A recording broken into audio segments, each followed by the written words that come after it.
Assalamualaikum geng. Alright, jadi dalam video kali ini aku nak cerita pasal apa Mundiman yang kedua, iaitu Doma, dan juga apa hubungan dia ni dengan Inosuke Hashibira. So dalam video ni macam biasalah memang adalah spoiler, so berhati-hati ketika menonton. Doma ni dia merupakan demon yang suka makan perempuan, dan Doma ni merupakan satu-satunya demon yang tak mempunyai emosi. Kalau korang nampak nanti dia ni memang nampak gembira, cheerful begitu, tapi sebenarnya dia tak rasakan semua benda tu. Dia tak rasakan apa tu gembira, apa tu sedih, apa yang segala jenis emosi manusia, dia tak rasakan benda tu. So masa Doma ni lahir, dia dilahirkan dengan sepasang mata yang berwarna pelangi. Memang cantik lah mata Doma. Dan dia juga dilahirkan dengan rambut yang berwarna kelabu. Masa mak bapa Doma ni nampak yang Doma lahir dengan mata berwarna pelangi plus dengan rambutnya lagi berwarna kelabu, mak bapa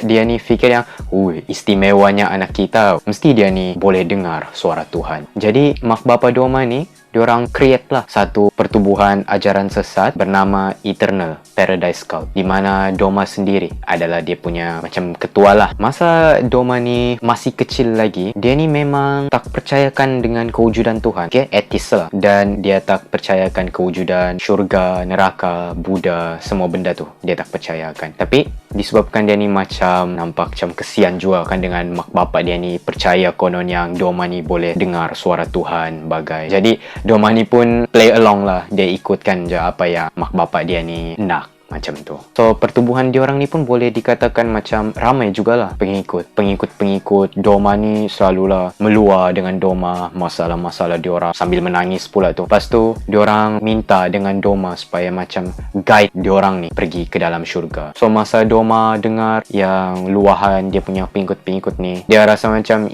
bodohnya kamu ni, bukannya ada syurga, neraka, lepas kamu matilah, you've become nothing, tiada apa-apa sudah lepas tu. Lepas beberapa lama, bapa Doma ni dia curang dengan isteri dia. Dia kantoi dengan isteri dia yang dia ni ada banyak skandal dengan ahli-ahli perempuan pertubuhan diorang. Jadi lepas mak Doma ni tahu yang suami dia ni curang dengan dia, memang mak dia ni marah habis. Lepas tu dia pergi bunuh suami dia. Dia tikam suami dia ni sampai mati. Jadi lepas mak Doma ni bunuh suami dia jadi gila, dia mental breakdown. So dia pun bunuh diri dia sendiri dengan cara meminum racun. Lepas Doma nampak mayat mak bapak dia ni, dia bukannya rasa sedih ke apa, yalah tiada emosi kan, tapi dia rasa annoyed dengan kematian mak bapak dia ni. Jadi dia fikir masa tu, kalau kamu dua ni mau mati, janganlah di bilik ni, nanti bau-bau darah tu masih melekat lah dalam bilik tu. Macam tu, itu yang Doma fikir. Tengok budak-budak pun otak sewel sudah. Lepas tu pun Doma masih lah juga dengan dia punya grup palsu tu, dia memimpin juga. Sampailah umur dia ni 20 tahun,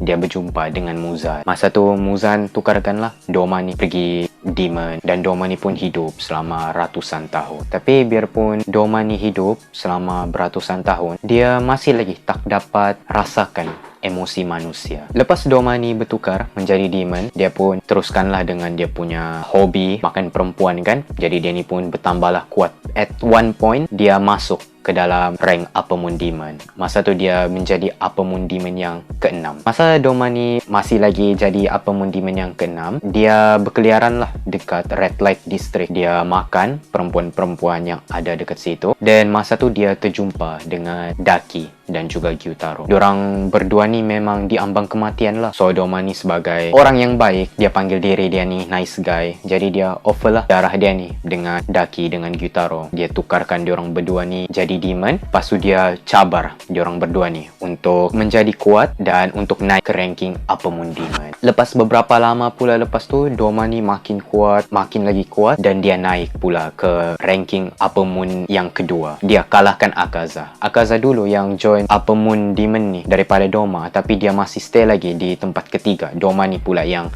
beat Akaza, dia masuk ke tempat kedua. Tu serba sedikit lah pasal Doma. Sekarang apa pula kaitan Doma ni dengan Inosuke? Cerita dia macam ni. 15 tahun sebelum event Kimetsu no Yaiba ni bermula, Doma ni pernah terserempak dengan mak Inosuke, iaitu Kotoha Hashibira. Masa tu Kotoha ni dia tengah larikan diri dari rumah dia sebab suami dia ni selalu pukul dia. Lepas tu mertua dia ni pula selalu bully dia. Jadi disebabkan dia tak tahan dengan layanan tu, dia larikan diri dia dari rumah tu bersama-sama Inosuke. Time tu Inosuke masih baby lagi. So masa dia larikan diri tu, dia masuklah ke dalam Eternal Paradise Cult ni, tempat grup Doma. Masa dia sampai dalam grup tu, muka dia ni lebam teruk. Sampaikan Doma kata dia tak dapat macam mana kalau rupa asli Kotoha ni. Begitulah teruk. Memang tiada rupa sudah. So dia gunalah power dia ni untuk sembuhkan Kotoha. Jadi masa dia nampak wajah asli Kotoha, dia terkejutlah masa tu sebab dia kata rupa Mak Inosuke ni sangat cantik sampai dia tinggalkan long last impression.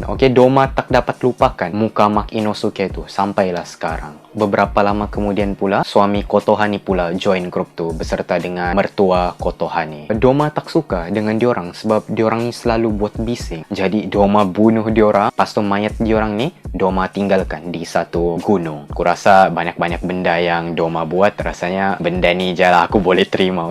They deserve it. Orang jahat kan. Walaupun Doma ni seorang demon yang suka makan perempuan, tapi disebabkan rupa Kotoha ni yang sangat cantik, ditambah lagi dengan suaranya yang merdu, jadi Doma ni rasa macam sayang untuk makan Kotoha. Dia lagi prefer untuk macam Kotoha ni stay dengan dia, jadi pendamping dia lah macam tu. Memang cuma Kotoha yang dapat privilege istimewa ni daripada Doma. Satu hari ni Doma kantoi dengan Kotoha. Time tu Doma tengah makan ahli-ahli perempuan grup diorang ni. So Kotoha nampak yang Doma tengah makan ahli-ahli grup perempuan diorang tu kan. Terkejutlah dia masa tu. Dan Doma ni cubalah explain dengan Kotoha kenapa dia buat macam tu kan. Tapi Kotoha time tu memang dia tak terimalah apa Doma kata. Lepas tu dia katalah dengan Doma ni penipu. Semua hinaan lagi dia cakap dengan Doma. Lepas tu dia larilah keluar dari tempat tu dengan Inosuke juga. Dia bawa lari Inosuke. Tapi malangnya masa Kotoha larikan diri tu, dia sampai di satu bukit yang tinggi dan tiada jalan untuk lari lagi. Memang jalan mati dah. Dan di bawah tu pula ada sungai. Jadi disebabkan Kotoha tahu yang memang dia tak boleh larikan diri, memang confirm dia dah mati dekat sini. So dia campakkan Inosuke ke dalam sungai tu. Jadi dia harap supaya at least anak dia ni dapat survive lah, biarpun chance tu rendah. Lepas dia campak Inosuke ke dalam sungai, Doma ni pun sampai. Doma bunuh Kotoha dan dia makan Kotoha sampailah ke tulang-tulang dia. Doma tak tinggalkan satu sisa pun. Jadi masa Doma nampak Inosuke ni dah kena buangkan ke dalam sungai, dia fikir yang mustahil lah bayi akan hidup di sungai tu lepas kena buangkan. Jadi dia fikir biar jalan Inosuke tu. Tapi someday nanti Inosuke ni pula yang akan bunuh Doma. Beberapa tahun lepas kejadian ni, Doma ni berjumpa pula dengan Flower Hashira, iaitu Kanai Kocho, kakak daripada Shinobu. So diorang berlawan dan Doma pun berjaya membunuh Kanai. Masa dia nak makan Kanai, matahari almost terbit. Jadi Doma tak sempat lah makan dia. Dia terus larikan diri. Jadi dia biarkan Kanai mati dekat situ. Aku rasa ini je lah story daripada Doma. Memang backstory dia ni tak panjang sangat. Dan nanti yang akan berlawan dengan Doma ni adalah Shinobu, Kanao dan juga Inosuke. Diorang bertiga ni akan balas dendam atas kematian orang-orang yang diorang sayang. Memang pertarungan yang epic, but at the same time pertarungan tu akan menjadi pertarungan yang sangat emotional. Aku rasa itu saja untuk video kali ini. Thank you very much for watching. Keep supporting Faiz di Studio. See you guys next time. Assalamualaikum.